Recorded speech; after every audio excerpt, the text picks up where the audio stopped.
गुजरात यात्रा के इस सफ़र में आज हम जा रहे हैं सोमनाथ से द्वारका, जिसकी दूरी है लगभग 225 किलोमीटर। 4 घंटे की ट्रेवल के बाद हम पहुंच जाते हैं द्वारका। ये द्वारकाधीश का मुख्य द्वार है। द्वारकाधीश मंदिर में मोबाइल इलेक्ट्रॉनिक आइटम का ले जाना मना है। 4 धामों में से एक द्वारका धाम का मंदिर लगभग 2000 साल पुराना है और भगवान कृष्ण को समर्पित है। मंदिर के पीछे एक सरोवर है जहाँ एक मनमोहक दृश्य है।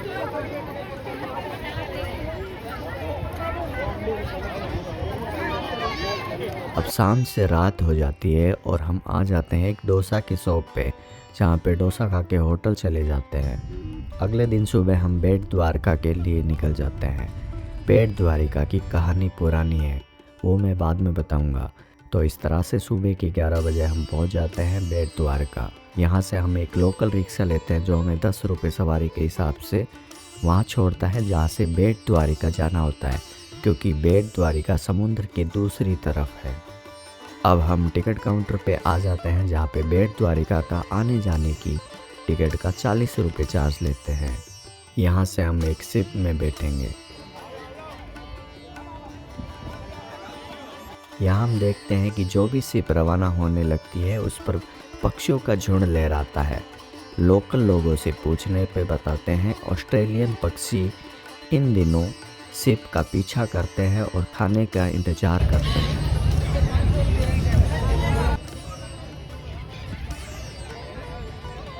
इस तरह से 15 मिनट के इंतजार के बाद शिप रवाना होती है। ये शिप हमें समुद्र के दूसरे टापू पे उतारेगी जहाँ पे बेट द्वारिका का मंदिर है।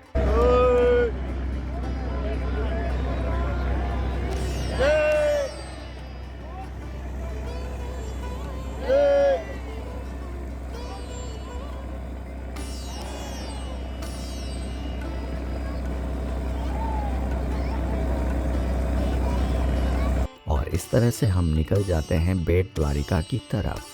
ये काफ़ी बड़ी जहाज़ है जिसमें कम से कम 200 यात्री एक साथ आते हैं। जैसा कि पहले लोकल लोगों ने बताया कि पक्षी कुछ खाने के इंतजार में पीछा कर रहे हैं, क्या इनको खाना मिलेगा। अब हम देखते हैं खाने की कोई भी चीज़ फेंको, चाहे मछली दाना हो या बिस्किट, ये कैच कर लेते हैं। ये इनकी गजब की कला है। ये हाथ से कुछ भी नहीं छीनते हैं, आपको हवा में ही फेंकना पड़ेगा। और इस दृश्य को हमने अपने कैमरे में कैद किया।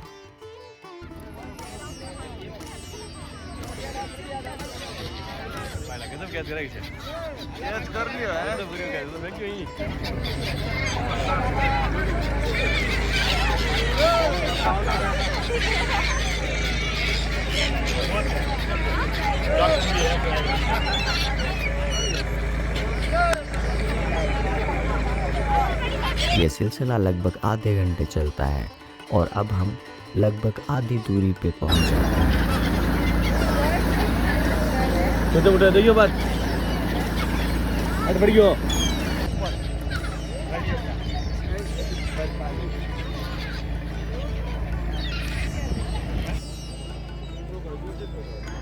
वहाँ सामने एक ब्रिज बन रहा है जो बेट द्वारिका मंदिर को सीधे सड़क रास्ते से जोड़ेगा। ये अभी चालू नहीं हुआ है। 40 मिनट के बाद हम बेट द्वारिका आ जाते हैं। हमें 40 रुपये वाली टिकट को संभाल के रखना पड़ेगा, नहीं तो रिटर्न नहीं जा सकते हैं। यहाँ एक पुराना ब्रिज है जो अब ढह गया है। ये लगभग 150 साल पुराना लग रहा है और ये जो मैं चल रहा हूँ ये नया ब्रिज है। यहाँ कुछ समुद्री आइटम है जिसे आप खरीद सकते हैं।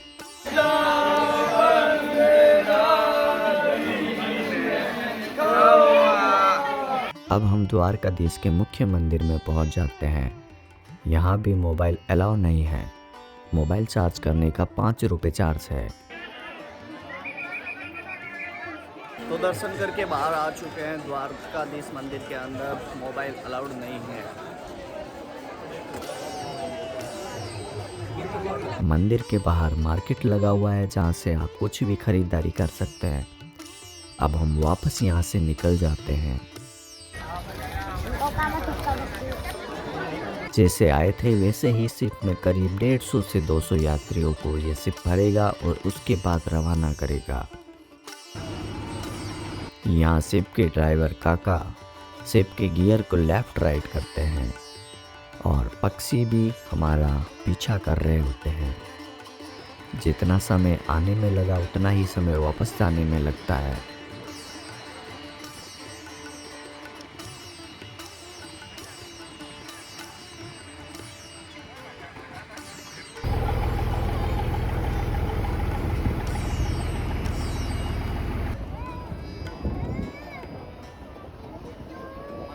और इस तरह से हम वापस ओखा पहुंच जाते हैं।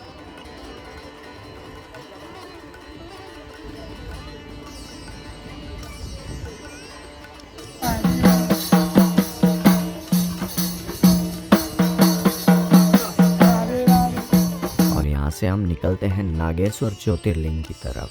तो नेक्स्ट व्लॉग में आप देखेंगे नागेश्वर ज्योतिर्लिंग के बारे में।